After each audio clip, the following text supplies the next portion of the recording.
Olá amigos, vamos à nossa videoanálise de fechamento do pregão desta quarta-feira, dia 23 de março. O Ibovespa apresentou forte queda de 2,59%, fechando abaixo dos 50 mil pontos e consequentemente abaixo de um patamar de antiga resistência, uma sinalização um pouco negativa em relação à sua atual tendência de alta de curto prazo. Reforçam a perda de força nessa tendência de alta se tiver mais um candle forte de baixa, algo semelhante a esse aqui, a partir aí desse próximo pregão. A perspectiva seria de perda da mínima do pregão de hoje a partir do próximo pregão, ou seja, continuidade do movimento de baixa. Dentro do que foi apresentado no dia 60, o movimento foi bem direcional, pelo menos definiu basicamente o dia em 2 horas de pregão, a partir da terceira hora de pregão ficou mais lateral no dia. De qualquer forma, a perspectiva ainda segue sendo para baixo, principalmente se abrir subindo e gerar a perda da mínima do pregão de hoje, reforça ainda mais a chance de continuidade do movimento de baixa. Suportes intermediários para o índice na faixa dos 48.700, depois disso em torno de 48 mil pontos e mais abaixo na faixa dos 47 mil pontos. Olhando aqui para o mini índice também definiu o dia em 3 candles praticamente, depois disso ficou de forma bem lateral, só na última hora de pregão que ganhou força para baixo. Esse primeiro movimento mais forte para baixo, basicamente não teve correção no gráfico de 10 minutos, foi um movimento só para baixo aqui no gráfico de 10 minutos, ou seja, difícil de buscar aquela operação que eu até mencionei na última videoanálise de topo descendente. A partir disso, depois que fez esses 2 candles aqui, com sinalização de possível reversão, mas sem ganhar muita força para cima, eu ainda recomendei uma venda se viesse a gerar um topo ali descendente no gráfico de 10 minutos. Não fez isso, foi abater na máxima da hora anterior, cancelei a operação. Depois disso ficou bem mais lateral, olhando aqui para o G60, ficou fazendo esse tipo de movimento. E aqui na última hora de pregão ganhou bastante força para baixo, caiu 0,79% na última hora de pregão, ou seja, depois que o Ibov fechou, tivemos ainda uma queda acentuada aí no mercado, ou seja, mantendo até aquela perspectiva que eu já mencionei em cima do Ibovespa. Aqui no mini índice, o caminho mais provável seria vir para fechamento desse gap em 48.630 pontos, patamar de suporte. Dentro do que já foi apresentado neste pregão, seguiremos mais olhando para a ponta vendedora após movimentação para cima, aqui seja no gráfico de 10 minutos ou no gráfico de 15 minutos. Na sequência aqui temos para falar da PTR4, que terminou o dia apresentando queda de 4,07%, mas até que se sustentou bem, porque fez aqui um forte candle de baixa na primeira hora de pregão, fez nova mínima, mas se sustentou justamente em cima de um patamar de suporte por volta dos 7,72.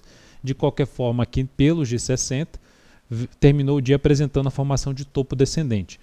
Essa ação aumentará a chance de continuidade desse movimento de baixa na perda da mínima do pregão de hoje, que é aqui na faixa de 7,66, o que apontaria para o fechamento desse gap na faixa de 7,23.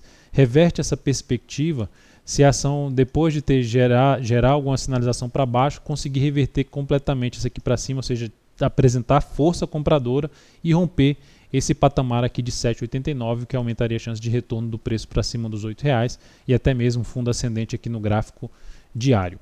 Na sequência temos aqui para falar da Vale 5, Vale 5 queda de 7,08%, fechamento abaixo do gap, aqui em 10,55, segue dentro de um movimento já de mudança de tendência, a gente já tinha comentado isso aqui antes, quando estava dentro desse movimento de baixo, fazer um topo descendente, fez esse topo descendente, está dentro desse movimento de baixo, perspectiva ainda de poder gerar um fundo até mesmo acima desse fundo aqui anterior, desse fundo aqui. Então a chegada aqui numa região mais próxima, por exemplo, dos R$ 10,00, pode apresentar alguma sinalização de fundo aqui, uma provável compra de curtíssimo prazo em cima desse papel, enfim, ainda dentro de uma tendência indefinida, mas com possibilidade de ter algum fundo ascendente pegando aí mais de 1 a 2 dias de operação. Na sequência temos aqui para falar da BVMF3. A BVMF3, lembrando, se a análise está sendo útil para você, dê um like nela, dê um joinha aí no YouTube, desde já agradeço sua audiência. Olhando aqui para a BVMF3, queda de 1,23%. Candle de indefinição, o ativo está com a tendência indefinida no curto prazo, mas no médio a longo prazo, a tendência é de alta depois dessa pancada aqui para cima pelo gráfico semanal dessa ação, conseguiu romper vários topos anteriores ali de 2015, ou seja, superou a máxima de 2015. Então a sinalização bem relevante para cima em cima de BVMF3. Uma movimentação fraca aqui para baixo no semanal, que seria mais interessante para se buscar operações com melhor relação risco-ganho, seja para curto ou mesmo para médio prazo em cima dessa ação.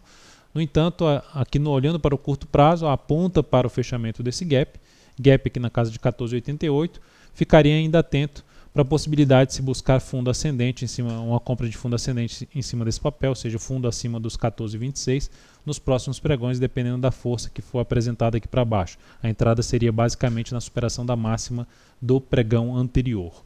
Brasil Foods, forte queda de 5,1%.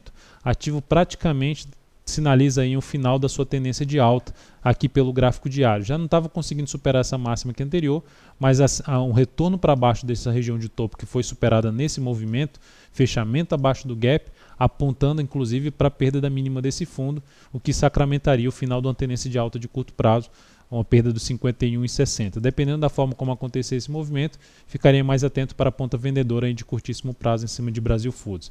Da mesma forma em cima de Braskem, apesar de não ter perdido ainda a tendência de alta em termos de fundo anterior, um fundo mais relevante no gráfico diário, a queda de hoje de 11,73% também trouxe o ativo para baixo de uma região de topo anterior que não deveria ter voltado mais para baixo após esse forte movimento de subida.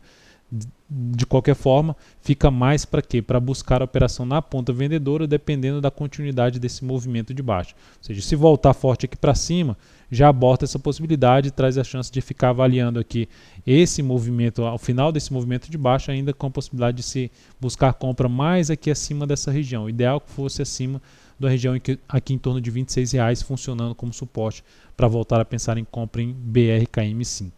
Então é isso, amigos. Muito obrigado por sua atenção e também pelo acesso diário ao site daltoveira.com. Grande abraço e até a nossa próxima videoanálise.